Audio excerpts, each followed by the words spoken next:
네, 이제 2차 전지 섹터로 좀 넘어가 볼까 합니다. 한때 전기차 관련 기대주로 떠올랐다가 하락세를 겪었던 퀀텀스케이프가 최근에 또 다시 떠올랐습니다. 네, 맞습니다. 일단 미국 주식이죠. 보시면 퀀텀스케이프는 한때 전기차 배터리에 대한 혁신 기대주로 주목을 받았다가 기술 상용화 지연이 됐고 또 실적 부진 등으로 인해서 주가가 장기간 하락세를 겪어왔던 과정이 있었습니다. 그러나 최근에 솔리드 스테이트라든지 이제 차세대 전고체 배터리 상용화에 중요한 진전을 이루면서 주가가 급등했던 과정이 있었거든요. 보시면은 이게 신형 코브라 세퍼레이트 공정 양산 라인에 적용했다. 성공했다 이렇게 발표가 된 건데요. 이 기술은 기존 대비해서 무려 25배나 빠른 열 처리 속도와 소형화된 설비로 인해서 전고체 배터리 대량 생산의 핵심 난제를 해결한 것으로 평가를 받고 있습니다. 그리고 이제 이번 진전으로 인해서 퀀텀스케이프의 배터리 상용화가 한층 더 가까워졌다라는 기대가 돼가지고 실제로 주가는 이 이슈가 나오고 나서 이틀간 무려 70% 이상이 급등하면서 거래량도 폭증했던 그런 과정이 있었습니다. 네, 이렇게 퀀텀스케이프 주가가 상승하면서 다른 전고체 관련주도 동반 상승을 보였죠. 네, 미국의 퀀텀스케이프 주가가 전고체 배터리 양산 이정표 돌파 소식으로 급등을 하면서 국내외 전고체 배터리 관련주들도 동반 상승하는 경향을 보였습니다. 전고체 배터리는 기존 리튬 이온 배터리에 대비해서 안정성과 에너지 밀도 그리고 충전 속도 등에서 강점을 보이면서 전기차 시장의 게임 체인저로 평가를 받고 있기 때문인데요. 국내 전고체 배터리 관련주들도 동반 급등하는 모습을 보였는데요. 솔브레인 홀딩스, 메가터치, 한농화성 등 전고체 배터리 소재 부품주로 긍정적인 영향을 미치면서 주가 상승을 보이기도 했습니다. 네, 다시금 전고체 배터리가 떠오르고 있는 것 같은데, 자, 꿈의 배터리로 불렸던 전고체 배터리, 일반 배터리랑은 뭐가 다른지 좀 궁금합니다. 네, 기존에 이제 그 배터리는요 액체였고 전고체 배터리는 이제 고체를 쓰니까 확실히 누액이라든지 발화 위험이 거의 없습니다. 그래서 가장 고질적인 문제였던 사고 시 폭발 위험이 없어서 전기차 안정성이 대폭 상승해 버렸던 그런 과정이 있는 거죠. 거기서 한번 충전해서 더 오래 달리는 차, 같은 무게로 더 많은 전력을 담을 수 있어서 주행 거리까지 크게 증가하니까요. 보시면 이론상 500에서 800km 이상의 주행이 또 가능하다라고 이야기가 나오고 있거든요. 그래서 이제 이런 부분에도 불구하고 수명도 길고 충전도 빠르게 된다. 그리고 또 여기에 더해서 전극 손상도 덜하고 급속 충전도 가능해서 전기차의 단점을 상당 부분 해소합니다. 그래서 아무래도 꿈의 배터리라고 불리는 것이고, 그런데 아직 해결해야 될 과제가 좀 많습니다. 네. 보시면 제조 비용이 좀 비싸고 리튬의 덴드라이트라고 해서 금속 결정에 대한 관련된 문제가 아직 기술적인 난제들이 조금 있거든요. 그래서 이제 보시면 상용화는 이런 난제들을 조금 해소가 된 이후에 2027년과 2030년 전후로 예상된다라는 이야기들이 지금 현재 많이 나오고 있는 상황입니다. 네, 일단 많은 장점이 있기는 하지만 비싸고 또 여러 가지 기술적 난제들이 있다라고 말씀해 주셨는데, 구체적으로 어떤 어려움이 있는 걸까요? 네, 전고체 배터리는 어떻게 보면 차세대 배터리로 많은 기대를 받고 있지만 기술적인 난제와 생산 비용 문제 때문에 아직 대규모 상용화하는 데까지는 쉽지 않은 문제가 좀 있습니다. 연구 단계나 시제품 발표는 많았지만은 실제로 대량 생산하고 시장에 공급하는 단계까지는 상당히 시간이 좀 걸릴 필요가 있습니다. 그 이유는 기존 리튬 이온 배터리와 달리 액체가 아닌 고체 전해질을 사용하기 때문인데요.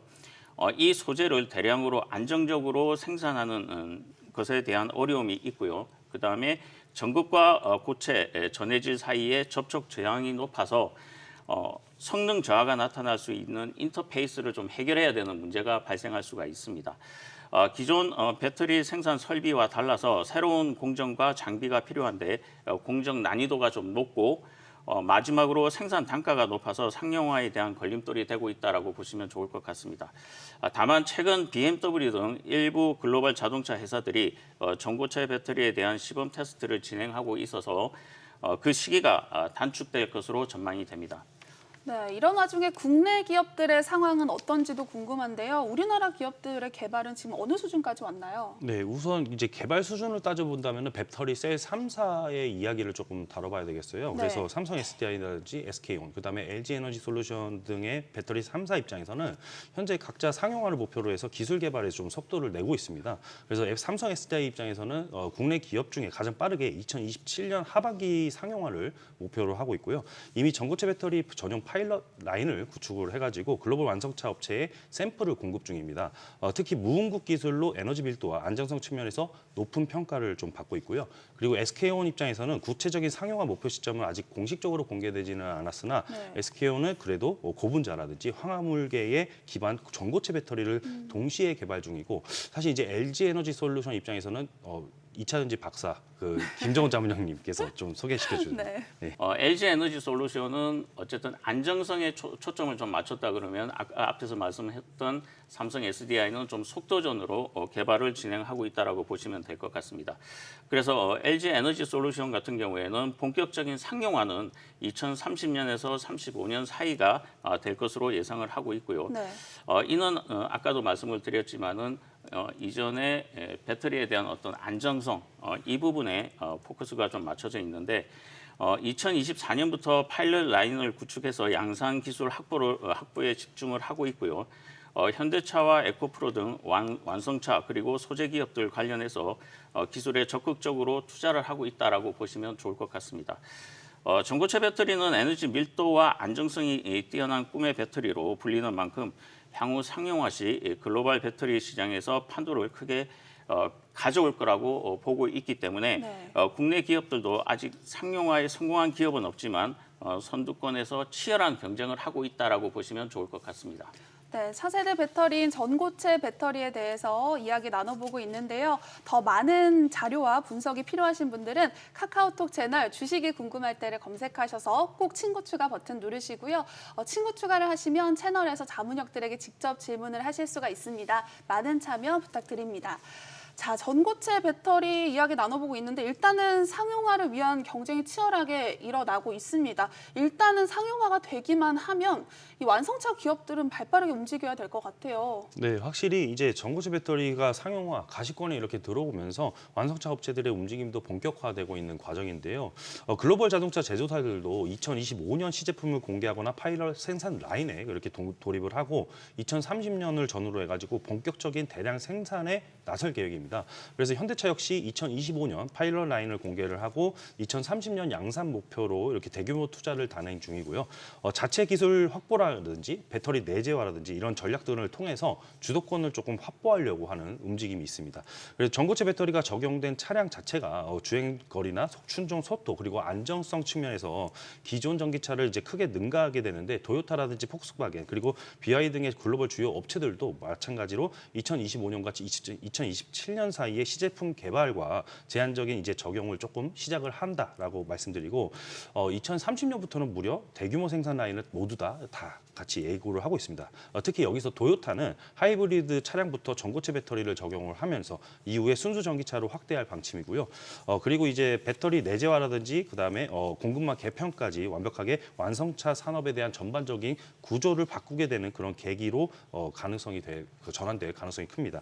그래서 여기서 보시면 이제 확실히 주행 거리가 800km 이상의 15분 내에 초고속 충전 그리고 화재 위험과 같은 대폭 위험성이 감소된 그런 측면에서 소비자 체감 혁신도 기대되기 때문에 기존 이제 EV 보급 속도에도 큰 영향을 미치게 될 전망이죠. 네. 그래서 결론적으로는 2025년부터 2030년 사이에는 확실히 전고체 배터리를 둘러싼 글로벌 완성차 업체들의 대전환기다라고 볼 수 있겠고 이 흐름에서 얼마나 빨리 효율적으로 대응하느냐가 향후 시장 점유율의 핵심 키워드가 될 전망입니다. 네, 이렇게 전기차 개발은 꾸준히 진행이 되고 있기는 하지만 수요는 그렇게 따라가 주지 못하고 있습니다. 그래서인지 뭐 세계적인 전기차 수요 둔화라고 하죠. 캐즘 현상이 일어나고 있는 상황인데 많은 업계에서 참 힘든 시간을 보냈습니다. 이제는 괜찮아지는 건지 궁금하네요. 아직까지는 전기차 캐즘이 진행이 되고 있는 상황으로 보시면 좋을 것 같습니다. 네. 전기차 캐즘은 어떻게 보면은 혁신적인 제품이 초기 시장에서 대중 시장으로 넘어갈 때 수요가 일시적으로 정체되거나 후퇴되는 현상인데요. 최근 전기차 시장은 충전 인프라 부족, 그리고 높은 가격, 그리고 주행거리 불만, 전기 요금 상승 등 여러 가지 이유로 인해서 성장세가 좀 둔화되고 있는데요.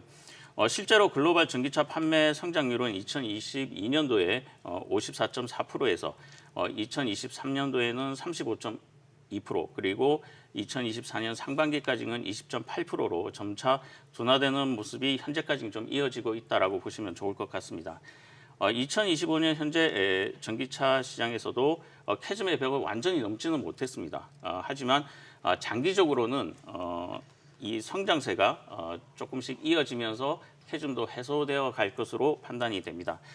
각종 기술 혁신과 비용 절감 그리고 충전 인프라 개선 등이 병행된다면 캐즘을 극복하고 대중화 단계로 진입할 가능성이 높은데요. 이를 위해서는 전고체 배터리 상용화, 그리고 배터리 성능 향상, 그리고 충전 인프라 확충 등이 중심이 되면서 캐즘 극복의 열쇠가 될 것으로 전망이 됩니다. 네, 그렇다면 한동안 소외됐던 2차 전지 관련주 많은 분들이 반등만을 기다리고 계실 텐데요. 뭐 언제쯤 반등할 수 있을까요?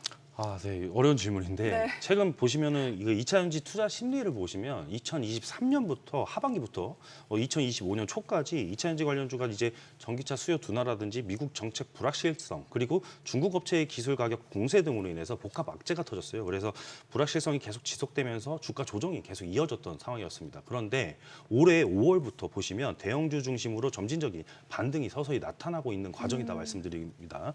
일단은 그래서 이 대형주들 보시면 1개월 수익률도 한 5에서 10% 정도를 기록하는 등의 저점 매수세가 유입되고 있겠고 지금 업황 전망을 보시면 그래도 글로벌 전기차는 여전히 성장 중이다. 2025년 19%가 증가를 하고 배터리 수요가 28% 증가 추세는 계속해서 장기 성장은 지속된다라고 말씀을 드립니다. 그래서 이제 하반기에는 확실히 상반기는 여태까지 약세였으니까 하반기에는 상저하고 하반기는 강세인 시장이 조금 나타날 가능성이 높지 않느냐. 여기서 이제 테슬라 등의 글로벌 완성차 업체에서 확실히 택시라든지 그다음에 또 2차 전지의 강점이죠. ESS 쪽 신사업에 그리고 또 플러스 알파로 해서 전고체 신사업 쪽에 음극재 등의 차세대 배터리 기술 상용화도 모멘텀으로 작용할 수 있는 과정들이 서서히 높아졌습니다. 네. 그런데 이제 아직까지도 그래도 주의할 점은 중국 배터리 업체의 점유율 확대라든지 이제 뭐 캐파 생산 능력에 대한 우위가 그쪽으로 아무래도 조금 더 우위를 점하고 있고 그다음에 이제 여기에 따른 공급 과잉 우려, 여기에 따른 또 리튬 원재료 가격에 대한 변동성들이 아직까지 악재로 작용한다. 그리고 또 IRA에 대한 정책 변화 등은 여전히 리스크 요인이기 때문에 조금 비중적인 측면에서 조금 조심할 필요가 있습니다.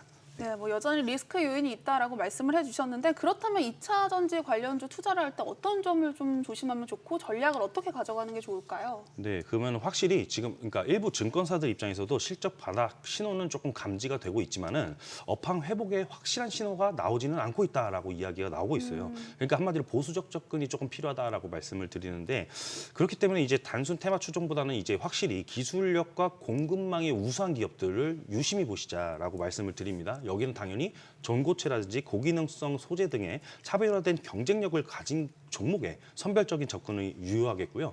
여기에 따라서 이제 실리콘 음극재라든지 CNT 도전재 등을 통해서 신소재라든지 전고체 배터리에 대한 관련 주가가 반등할 때 동반해서 반등세가 조금 강한 종목들을 좀 유심히 보실 필요가 있겠습니다. 네, 2차 전지에 대한 핫 이슈를 살펴봤는데요. 더 다양한 정보가 필요하신 분들은 카카오톡 채널 주식이 궁금할 때를 검색하셔서 친구 추가 꼭 해주시고요. 채널로 들어오시면 자문역들에게 질문을 직접 남기실 수 있습니다. 많은 참여 바랍니다. 자, 이제 투자자들이 주목해 볼 만한 2차 전지 탑3 종목 알아볼 시간인데요. 이번 시간은 김정우 자문역과 함께 보겠습니다. 일단은 마스터픽 지금 실적이 1등이시라고요? 네, 네. 그렇게 됐습니다. 네, 그래서 오늘 시간도 좀 기대가 네. 보는데요. 자, 일단 탑3부터 한번 알아볼까요? 네, 제가 알려드리는 탑3 리포트도 준비가 되어 있고요. 많은 기대를 해주셔도 좋을 것 같습니다. 2차 전지 탑3 종목은 바로 CIS입니다. CIS는 2차 전지 제조 공정, 특히 전극 공정에서 핵심적인 장비를 생산하는 기업입니다. 다만 이 기업을 제가 선정한 가장 큰 이유는 지금 바닥권에 있는 부분과 안정적인 재무 구조, 부채 비율이 50%이고요. 유보율은 6,276%, 2025는 1분기 기준이지만은 꾸준한 영업이익률이 지금 15.8%를 기록하면서 2차 전지 안 좋다고 하지만은 영업이익률은 꾸준히 상승을 하고 있어서 제가 2차 전지 전고체가 상용화될 경우에는 실적 개선이 좀 더 빨라질 가능성이 높다라고 판단이 되어서 탑3로 선정을 했습니다. 네, 영업이익률이 꾸준히 상승하고 있는 CIS 탑3로 꼽아주셨습니다. 자, 그렇다면 2위는 어떤 기업일까요? 네, 2차 전지 관련 탑2는 이수 스페셜티 케미컬입니다. 이수 스페셜티 케미칼은 2023년 5월 이수 화학으로부터 인적 분할을 해서 신설된 법인인데요. 정밀 화학 부분 외에 전고체 배터리 소재 등 신규 사업을 영위하는 회사로 전기차 배터리뿐만 아니라 전고체 배터리 관련 성장 모멘텀이 부각될 경우에 여타 업체보다 투자 심리가 크게 개선될 가능성이 높을 것으로 보고 있고요. 또한 휴머노이드 배터리 이슈가 부각되고 있어서 사업 다각화에 따른 실적 성장이 긍정적인 영향을 줄 거라고 판단해서 탑2로 선정을 했습니다. 네, 마찬가지로 실적 성장에 긍정적인 영향을 줄 이수 스페셜티 케미컬까지 알아봤습니다. 자, 이제 대망의 탑1이죠. 마스터픽을 남겨두고 있는데요. 함께 만나보실까요? 네, 탑1의 종목명은 공개되지 않습니다. 하지만 저희가 힌트를 드릴 예정이고요.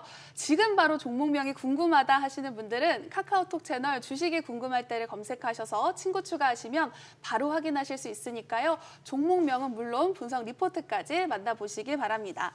자, 이제 탑1만을 남겨두고 있는데요. 힌트부터 살펴볼까요? 네, 주식이 궁금할 때 채널에서 공개하는 2차 전지 관련 대망의 탑1 종목 힌트를 좀 공개해 드리도록 하겠습니다. 첫 번째 힌트는 바로 사업 영업 다각화를 통해서 안정적인 성장을 구축하고 있다는 것입니다. 2차 전지 전해액 그리고 바이오 헬스케어, 디스플레이 등 균형 잡힌 사업 포트폴리오를 가지고 안정적인 성장이 지속되고 있다라고 보시면 좋을 것 같고요. 두 번째는 이제 핵심 사업인 2차 전지 사업을 위해 미국, 말레이시아, 헝가리 등 글로벌 거점을 통해 대규모 생산 능력을 보유하고 있으며 현재 전기 자동차 외에 대용량 저장 장치 ESS로 시장이 빠르게 확대 중에 있다라고 보시면 좋을 것 같습니다. 그리고 마지막으로 네. 안정적인 재무 구조를 좀 말씀드리고 싶은데요. 부채 비율은 37%고요. 유보율은 12,572%로 안정적인 재무 구조를 가지고 M&A를 통해서 사업에 대해서 좀 유연성을 가지고 있는 종목이라고 보시면 좋을 것 같습니다. 네, 오늘도 고심해서 마스터픽을 선정해 오셨는데 이 종목을 특별히 선정하신 이유가 있을까요? 제가 마스터픽 1위 기업으로 선정한 이유는 바로 가장 안정적인 사업 포트폴리오 구조로 풍부한 자금력 바탕으로 해서 급변하는 산업 변화에 M&A를 통해서 사업 다각화를 좀 유연하게 가지고 갈 수 있다라는 부분이고요. 네. 두 번째는 이제 저 PBR 0.64배 지주회사 이슈 성격이 강하기 때문에 지금 상법 개정안 이슈가 또 부각이 되면서 같이 한번 또 부각이 될 수 있어서 탑1으로 선정을 했습니다. 탑1 수익률 1위를 기록하고 있는 저희 채널에 들어오시면은 탑은 종목뿐만의 자세한 브리핑뿐만 아니라 저평가 종목에 대한 발굴 그리고 2차 전지 대응 전략과 함께 리포트를 제공해드리고 있으니까 많은 참여 부탁드리도록 하겠습니다. 네, 마스터픽 수익률 1위인 김정훈 자문역의 탑1 종목이 궁금하신 분들은 카카오톡 채널 주식이 궁금할 때를 검색하셔서 친구 추가하시면 바로 종목명을 확인하실 수 있습니다. 모든 투자의 최종 판단과 책임은 투자자 본인에게 있습니다. 내 계좌를 지키는 현명한 투자하시기 바랍니다.